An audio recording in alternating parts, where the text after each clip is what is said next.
Brooklyn for quite some time. Caris LeVert, congratulations on the deal. Good to have you here, Caris. Thank you. Thanks for having me on. So, you've kind of been, I'd say, the poster child of the program, if you will. When Sean Marks or Kenny Atkinson talk about people who've bought in, who've developed, they would always talk about you, both on and off the court. Now, obviously, you're going to be here for the long haul with the contract you just signed. I mean, how gratifying has this journey been, and how much pride do you take in kind of being one of those foundational guys that has led this new wave of Brooklyn Nets basketball?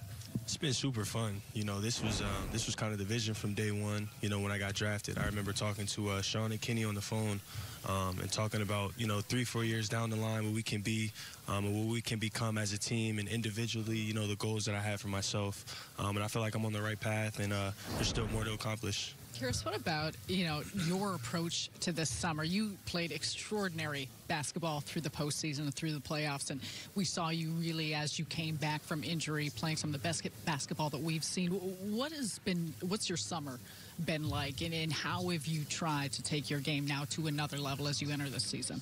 I think for me, I tried to, just improve on, where I left off on. Definitely my confidence was super high going into the offseason. I tried to just build off of that, tried to see how good I can actually get at this game. I feel like when you do certain things on the court, you kind of know how good you are. And I tried to push myself to be elite, this summer. And, going forward, that's my mindset. Along those lines, I think a lot of times when people see a developing player and they see positive returns, you start projecting, well, he could be like this, he could be this kind of player. Do you in your mind have sort of a standard? Is it I want to be a perennial AllStar? Is it I know I can be all NBA? I mean, what is it for you that you envision for yourself? I don't try to put limits on it, to be honest with you. So, I try to be the best player I can be, whether that's AllStar, Superstar, Hall of Fame even. I try not to put any limits on it and attack every day, trying to be the best player I can be. What about the leadership role that we talked to Sean, we talked to Kenny, and they've always pointed at you as a guy who's been an extraordinary example of how you work. You got a few new pieces, and you've lost some different players that were great leaders in the locker room. What do you do in terms of really trying to take the reins of a leadership role along with some of these other guys? I think naturally I'm just kind of a guy who leads by example, shows the work that I put in, and people kind of just see that naturally. And obviously with these guys coming in with more experience, I'm more excited to learn from them, learn from what they have to say, learn from the way that they work. And I can't wait to take the floor with those guys. All right, so you've had this relationship with Kevin Durant to a certain degree for a while now. Caris, give us some insight into the kind of teammate he's going to be for you. It's going to be huge for my development, huge for the team. Anytime you get a guy who, finals MVP, they have a lot of knowledge. They've been in a lot of big games, played in a lot of big moments. So for that, it's going to be huge. It's going to be huge for us. John and Musa looking for some camera time there. I know, he didn't realize that he wasn't getting a chance to get in just yet. New backcourt mate, Kyrie Irving.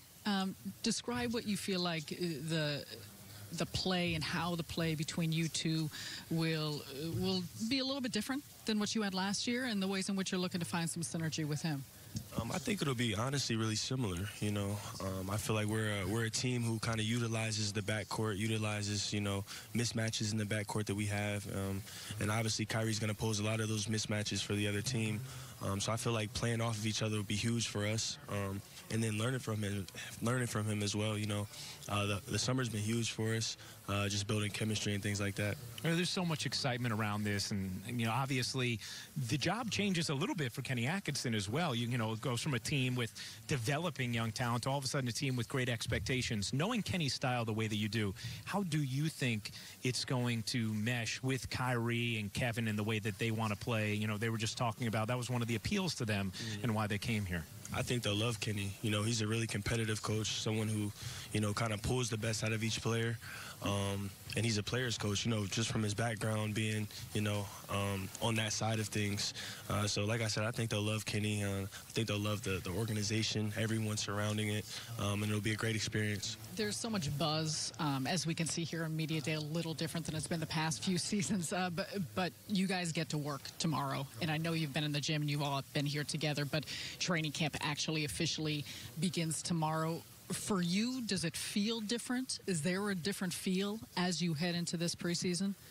think so, definitely. You know, to say there isn't would be definitely a lie. You know, we definitely have different caliber of players on the team this year, you know, championship level guys. So that'll be huge. That'll be fun going into training camp. And I can't wait to get started this year. All right, well, Caris, thank you for joining us, man. Best of luck this season. Looking forward to seeing your continued development. Thanks for having me. All right, Caris LeVert hanging out with us.